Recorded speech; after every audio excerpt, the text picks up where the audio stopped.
Gerai.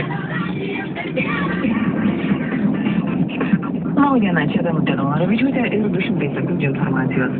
Kelyje Šilutė Rusnė šiandien nutrauktas automobilių bėgimas per apsemtą ruožą, nes šventos viršyje 80 cm gylį.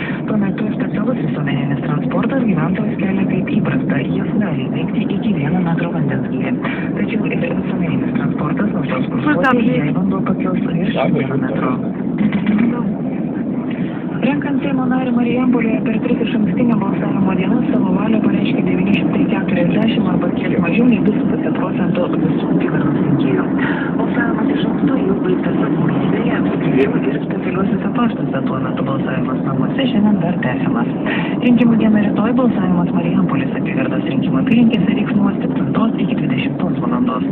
Seimo nario vieta atsilaisvino praėjusią vasarą Marijampolėje. Tam socialdemokratui Statyk tą patį, stop.